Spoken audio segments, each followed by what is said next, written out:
name's Lex, and I graduated actually from the practitioner program here, so other than that, I have no credentials to be up here, except for by accident. So here I am. My topic this morning is all things being equal, and our theme for this month is trust. So all things being equal is a little bit of a setup. I don't know if you've ever heard that phrase before, all things being equal. Essentially what it means is, if you have two things and you'd like to compare them, the only way to compare those two things is if all of the other factors are equal. I don't know about you, but I don't know if that's ever happened to me, right? We're unique. We're individuals. Our experience is so specific, so tailor-made to what you have going on in your life. Some of it is the geographical lottery of where you were born. Some of it is the family that you were raised in, the things that you were exposed to. But all of those variables add up to your unique experience. It's nearly impossible to compare that experience to somebody else, because all things are not equal. And so that's what we're going to talk about this morning. I've been wrestling a lot with a paradox. I think you'd agree with me that life is mostly a paradox, right? Are we all with me when I say paradox? Paradox is two things. Well, it's more than two things, but for our purposes, it's two things completely different on their face that are both true at the same time. And I think this is really present in the world that we're in right now. We're wrestling with a lot of truths that seem to be true at the exact same time. And it's frustrating to try and put those pieces together, right? It's frustrating that you are both an absolutely unique, special snowflake in the world, and you don't matter all that much. Those two things are true at the exact same time. In the grand scheme of things, you're a drop in the ocean. But you're a special drop. You're just a drop in a great big ocean. Both of these things have to be true. We have to be able to wrestle with these two things. And if you're feeling like your life is meaningless or purposeless or in some way unguided or unmoored and you're feeling lost in a great big sea, you're right. And if you've managed to find a way to find a sense of purpose and a sense of identity and a home and a culture, and you are moving and firing on all cylinders, you're also right. And both things can be true at the same time. And what it comes down to, what trust comes down to, is finding a way to be at peace with both of those things. More often than not, our scale tips to one side or the other, and that causes a lot of anxiety, causes a lot of frustration, and moreover, if you're one of these types of people, it causes you to want to control what somebody else is doing because you don't think they're doing it the way that you wanted them to do it. That leads to a lot of friction, leads to a lot of tension. And at the end of the day, we have to cultivate the practice of trusting. All things are not generally equal. But some things can be. Generally, people are motivated by a desire to be safe, to be loved, to be seen, to be understood. And a lot of us want to be great. But this morning, I'm going to speak in defense of average. The likelihood of any of us being exceptional at anything is probably pretty small. I hate to break it to you. Greatness is a confluence of factors that has usually not much to do with talent or exceptionalism or any of those kinds of things. It's maybe luck, it's maybe resources, it's maybe talent and connecting with somebody who does something else. And then greatness is subjective. What are you great at? Where are you great? Are you being great at being an actor? Are you being great at being an athlete? Who knows? And if you're great at being an athlete and you go over to politics, does it matter that you were great at being an athlete? Probably not. So the context matters, right? A lot of us can chase greatness. We can spend our entire lives chasing greatness in one arena. But probably, more than likely, we're going to be pretty average. When I say average, it doesn't feel good, does it? It feels uncomfortable. You're like, who is this guy calling me average? Who let him on the pulpit to get up here and call me average? Average is a beautiful thing.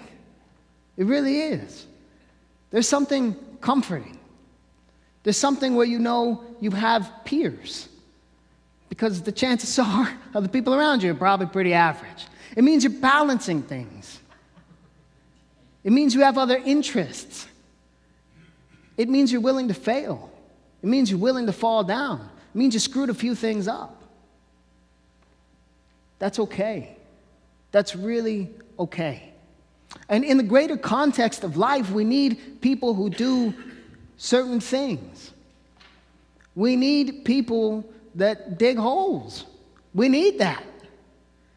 If we said to those people that you're not valuable because we don't value the work that you're doing, we're not going to get that work done.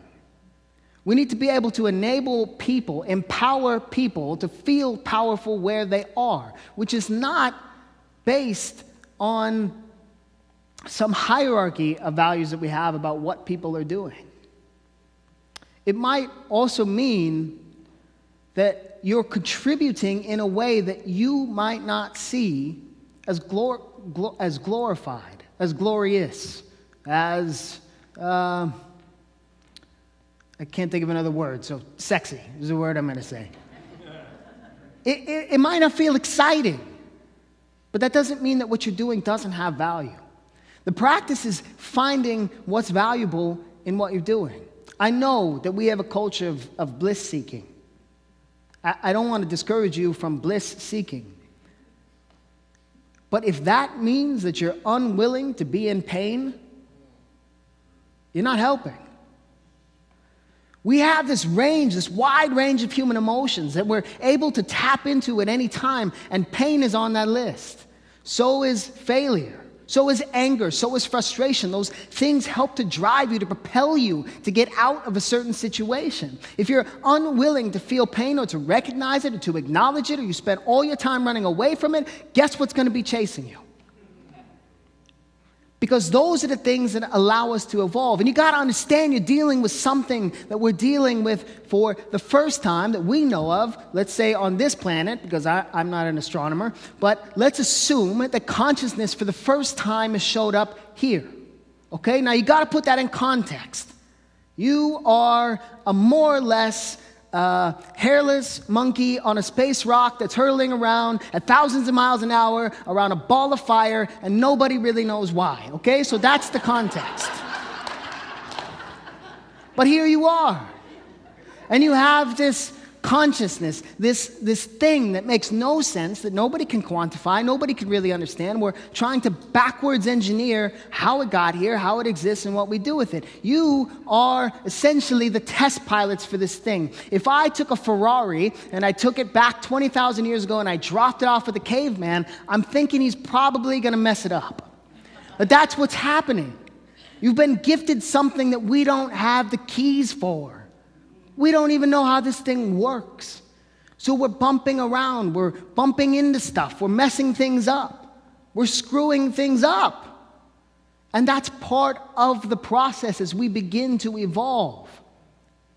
Now, maybe you are the chosen one. Maybe you're the second coming that's going to teach us all how to use this, but probably you're going to be like the rest of us, where you're bumping around into things and making a mess, and you know what? That mess means something. It means that consciousness is evolving within people. It means that the more you screw up and then you turn around and you influence people in your life, those people are also going to have your experiences to draw on. And now they're going to evolve. And let's say you have kids. You deal with stuff, and then that means your kids don't have to deal with that stuff. That means they can go a little bit further and a little bit further, and we push a little bit further. And maybe it doesn't pay off even in your lifetime. Maybe it pays off 5 generations from now. Wouldn't it be worth doing the work? If you felt like we could arrive at a time of, say, peace, prosperity, people being fed, that is the work you're doing. That is the value. Now, it's real hard to keep that in context when rent is due. I understand that. There are influences and there are factors and there are anxieties and there are things that we have to be worried about. But what you can't do is judge yourself for being in the process of worrying about those things. What you can do is be in the process of evolving your sense of trust. In my estimation, God is a life force. It's a life force that we all share. To me, God is not a man in the sky with a beard. God is the consciousness that we share. Now, if I'm not willing to do my part, I can't judge you for what you're doing. Here's the thing. Some people are not going to like you. You're going to go somewhere, let's say you go to an interview and you say the wrong thing, or let's say you spill a cup of coffee on yourself and it looks like you peed your pants, and then you show up and you know what? There's probably going to be 3 people there that think you peed your pants. They're going to walk out into the world for the rest of their life thinking, I remember this one day when I saw this guy who peed his pants. And there's nothing you can do about that. Sometimes people are going to think it might be a little different. That's okay. Because those people's perception of you doesn't change who you are as a person. And it's our ability to show up knowing who we are that allows us to roll with those things. That allows us to laugh. Because it is funny. Sometimes things happen. We can't control people's perception of us. Now, maybe more than ever in the world, we have a perception problem. We're right, they're wrong. That's usually the perception. It's rarely, I might be kind of right, they might be kind of right. But in the end, you need all of those pieces to work together. You're one drop in a very big ocean. And even though you're a special drop, you're still a drop. And ultimately, everything is a cohesive body. And that's where the trust comes in. You have to trust that life is evolving and moving in the direction of love at all times. That's what you're here to do. That's what you're here to study. That's what you're here to be reminded of. That even though you're having a bad day, or sometimes things are hard, or maybe you're in a bad circumstance, or things are not looking positive, that life is going to keep you moving forward. I know it feels like you can fall behind. I know it feels like sometimes the world is leaving you behind. I know it feels like sometimes life is purposefully putting you behind. But you have the ability at any moment to shift your mindset. That is the practice. Here we pray. We pray a lot. I'm going to tell you what prayer does. Prayer doesn't change the circumstances. It doesn't have anything to do with that. Let's say you're going into a prayer because you're experiencing something off in your body. Your body hurts. Okay? You go into a prayer not in an effort to change the pain in your body, but in an effort to change your mindset, your understanding of that pain that is in your body. Does that make sense? There's a specific distinction. You are not changing what you see. You are changing how you see it. That is the process. Life offers you a lot of opportunities. Relationships offer you opportunities. Not just intimate relationships or work relationships or friendships or community relationships. They offer you opportunities to continue to practice these things. And sometimes you're going to fall down. Sometimes you're going to mess up. Sometimes you're going to break somebody's trust or hurt somebody's feelings, or you're going to say the wrong thing, or you're going to look a little dumb, and that's okay. Because sometimes that's just part of the process. What really comes into play is, what is your mindset like? Are you able to roll with those punches? Are you able to go back to that person and say, I made a mistake? If that person comes to you and says, I made a mistake, are you able to forgive? That's your mindset. You're in charge of that. That's your front yard. That's our process right now, is being able to be empathetic and open and willing to accept people as they come. That's a practice, isn't it? A lot of times we say that we'll be accepting of somebody as they come, as long as they come the way I asked them to come. I'm unconditionally loving as long as you meet my conditions. That's the practice. The practice is unlearning what the conditions are that we've set. Sometimes you might not understand that you've set those conditions. It's a process of shedding that. It's a process of unlearning. Our family lives, our cultural lives, they give us a set of parameters. And then we have to decide whether or not those parameters work. Now, going back to this being a drop in the ocean versus being a special drop, remember, both things are true at the same time. When we're talking about equality or egalitarianism, we're not saying, or we shouldn't be saying, that everybody is the same. What we should be saying is that we honor our differences. Because people are different. Our cultural understandings, our religious understandings, we may process things in a different manner from one another. And in that difference, there is a lot to be learned. There's a lot to be gained. And the practice is not to say to somebody, I'm not going to listen to what you have to say because I don't like the way in which you arrived at that conclusion. It's to say, show me how you got there. I'd like to see if there's something there that I can use. Nothing is all good or all bad. There's a story that Rev Diaz told from time to time that I'm not going to bore you with because I don't remember all the exact details. But basically it has to do with that. Things not being all good or all bad. What it comes down to is our ability to perceive it as one or the other. And in every circumstance, there is something good to be gained. You know those people, man, it doesn't matter what's going on, but they're just always happy. Like, I don't know what happens with those people, but they are always happy. Like, the glass is always half full no matter what. I'm not one of those people, by the way. But you can learn a lot from that, which is that in every circumstance, there's the opportunity to find something that you do connect with, that you do engage with, even people that might, on the surface, be completely different than you. And the practice is not in trying to get them to be where you are. It's in trying to meet in the middle. There will be things that you understand. Everybody has anxieties. Everybody has sadness. Everybody experiences a sense of loss or a sense of not having purpose or drive or something that they're working towards, or maybe they're not experiencing love.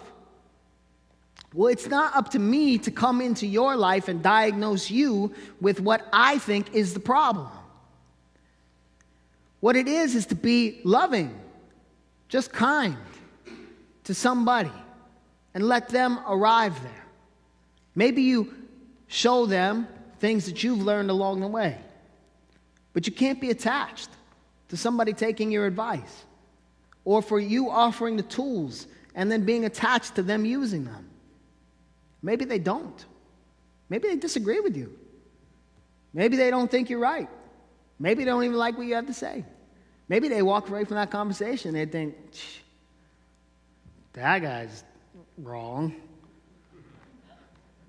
And maybe they think that forever. That's okay. It's okay. Because it's better to put yourself out there and be willing to be vulnerable than it is not to share because you don't ever want to be perceived poorly. A lot of us are not getting into relationships or not engaging in things because we don't want to be perceived to be wrong. Or we might be so stuck on believing that we're right, we're unwilling to be told that we're wrong. The practice is being able to be malleable enough to see that there are so many billions of ways to be a human on this planet. There's so much that we don't know, that you can soak up all of that life activity, and you can provide yourself with an unlimited amount of things to learn, to be exposed to be curious about. You have to approach life with an absolute curiosity and a willingness to fall on your face sometimes, to get it wrong, to say the wrong thing. And especially right now, we need to be willing to forgive. We need to be willing to forgive, to let people come back from some bad ideas, to let people come back from some bad moments, and to offer them a way forward. I don't personally subscribe to the belief that anything is unredeemable. Now, I know when you say that, you think of the absolute worst case scenario. I don't know, maybe you could challenge me. But I think most people, with few exceptions, are capable of learning. They're capable of being redeemed. But you can't offer somebody redemption if you're not willing to forgive. You simply can't. Forgiveness is really hard. It's really hard because we have expectations that have gone unmet. And when those expectations don't get met, we get angry, we get frustrated, we get judgmental, we get nasty with people.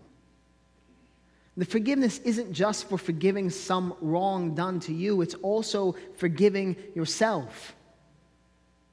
It's also being willing to move yourself into a place in which you are healed enough without having the expectation that you've arrived somewhere specific. Does that make sense? Are you with me? Life can be hard sometimes. It can feel hard. It can feel heavy and overwhelming and unbearable at times. But I believe that that the human spirit is malleable enough as long as we're willing. Great things can be overcome. A great idea, once it takes root, it cannot be put down. We have something here that is a great idea. The great idea is to love. That is a practice you will need to do every day for the rest of your life. And you absolutely must be willing to fail. You must be willing to fail at being loving. I know it sounds counterintuitive, but when you fail to do that, you're going to experience things that don't feel good. And when you experience those things that don't feel good, like making a mistake in a relationship or perhaps not giving forgiveness when it was time to do so, those moments are going to be they're going to be signposts on the road. In this moment, I could have done something differently. And that's what's going to allow you to evolve, to push, to move forward. And that pushing and that moving forward is what changes the world around you. Would you agree that we're more progressive than we used to be, even 50 years ago? We are moving forward by the practice of being loving. And I'm going to tell you something that people are not going to like, and that is the practice of nonviolence as it was practiced in the United States came with the assumption that violence would be perpetrated. I want you to hear me. It was part of the equation. The contrast of being nonviolent in the presence of violence. That's what made the impact. It was so disgusting and unbelievable. Sometimes you're going to have to be loving in the presence of hate. You're going to have to be loving with people who want nothing to do with you. You're going to have to be loving in the presence of what feels like an unmovable object. And just your presence of being loving will allow that to soften. It might not soften in your presence. It might not change individually. But all together, love always wins. I know that these are trying times for most people, troubling times.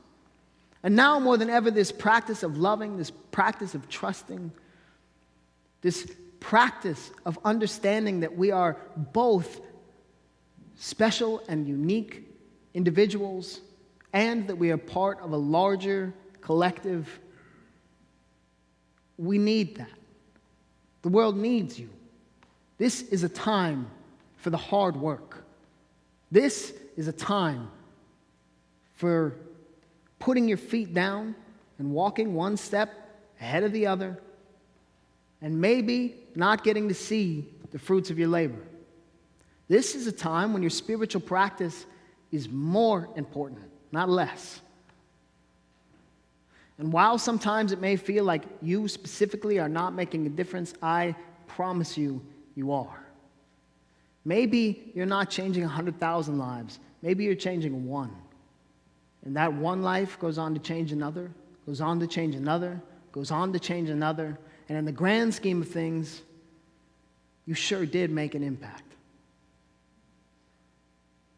Both of these things are true at the same time. Are you with me? Yes. So we have a lot of work to do. We have a lot of practicing to do. And I hate to be the one that tells you, but the practice doesn't end. There's no final game. It's all practice. You show up, you do the work, you be willing to love, and I promise the world will love you back. Let's pray.